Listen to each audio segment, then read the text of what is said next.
Bwana Yesu asifiwe. Habari ya sasa hivi. Yesu ni Mungu. Yesu ni Mungu. Nasema tena kwa ujasiri mkubwa, Yesu ni Mungu. Yoyote ambaye anapinga Yesu sio Mungu, huyo tunamchukulia kama mtu ambaye akili zake kidogo hazijakaa vizuri. Isa alayhi salatu wassalam ni mtume wa Allah subhanahu wa ta'ala. Kwa hiyo Allah subhanahu wa ta'ala analieleza hilo kuwaambia alyahudu wan nasara, kwa sababu wao wamechupa mipaka katika dini ya Allah subhanahu wa ta'ala. Akawaonya kwanza, la taghlu fi dinikum, msichupe mipaka katika dini ya Allah subhanahu wa ta'ala. Innamal masihu Isa ibn Maryam rasulullah, hakika hapana vinginevyo, Isa mwana wa Maryam ni mtume wa Allah. Wa kalimatuhu alqaha ila Maryam wa ruhun minhu, na Isa mwana wa Maryam ni neno lake Allah subhanahu wa ta'ala, amelipeleka neno hilo kwa nani? Kwa Maryam. Kisha Allah subhanahu wa ta'ala akasema wa ruhun minhu, na roho yatoka kwake yeye Allah subhanahu wa ta'ala. Itikadi yetu sisi Waislamu juu ya Isa mwana wa Maryam, annahu rasulullah, kwamba yeye ni mtume wa Allah, wa abdullah, na ni mja wa Allah subhanahu wa ta'ala. Allah subhanahu wa ta'ala katika Injili anasema inna mathala Isa inda Allah kamathali Adama khalaqahu min turab thumma qala lahu kun fayakun.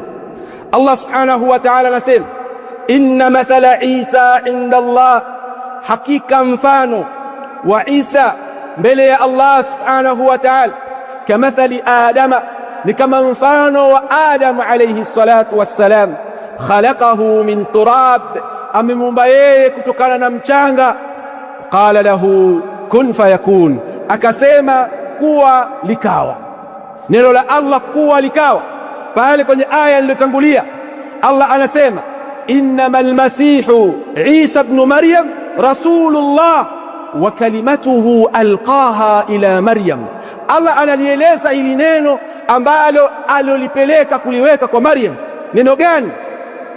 Kun fayakun, kuwa ikawa, kuwa ikawa. Kwa hiyo sisi tuna itikadi ya kwamba Isa mwana wa Maryam ni rasulullah wa abdullah, na ni mja wa Allah subhanahu wa ta'ala, na wala atuitikadi kinyume na hivyo. Innama Allahu ilahu wahid, hakika hapana vinginevyo, Allah ni mmoja, mola mmoja tu. Allah ni mola mmoja. Wala taqulu thalatha, na wala wewe usiseme Allah ana utatu. Akawanyima Allah subhanahu wa ta'ala Mayahudi, wala taqulu thalatha, msiseme Allah subhanahu wa ta'ala ana utatu, akawanyima. Innama Allahu ilahu wahid, Allah subhanahu wa ta'ala ni mola mmoja, hana mshirika Allah subhanahu wa ta'ala.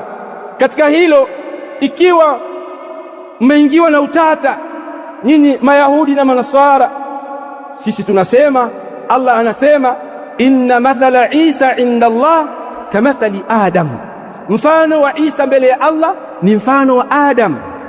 Khalaqahu min turab, Allah subhanahu wa ta'ala amemuumba kutokana na dongo, mchanga. Allah subhanahu wa ta'ala akawaumba viumbe hawa wawili. Ikiwa mtastaajabu juu ya Isa kwamba kazaliwa pasi na baba, mkasema huyu ndiyo Mungu, na sababu ya kuitwa yeye ni Mungu na ni mtoto wa Mungu kwa sababu ya maajabu ya kuwa amezaliwa pasi na baba, kazaliwa tu na mama. Kwa hiyo baba yake kwa itikadi yenu ambayo ni potofu ni Allah subhanahu wa ta'ala. Allah ameikataa hiyo itikadi. Kadhalik, ikiwa mtastaajabu juu ya Isa alayhi salatu wassalam kuzaliwa pasi na baba, vipi mshinde kustaajabu juu ya Adamu alayhi salatu wassalam ambaye Allah subhanahu wa ta'ala amemuumba pasi na baba na mama? Basi ikiwa ingekuwa yafaa, basi Adamu alayhi salatu wassalam basi ndio angestahiki kuliko Isa alayhi salatu wassalam. Kwa hiyo Allah subhanahu wa ta'ala akatueleza inna mathala Isa inda Allah kamathali Adama khalaqahu min turab wa qala lahu kun fayakun. Una thawabu kwa kusambaza ujumbe huu ili wengine nao wafaidike na Allah subhanahu wa ta'ala atakulipa. Mkwiva Online TV.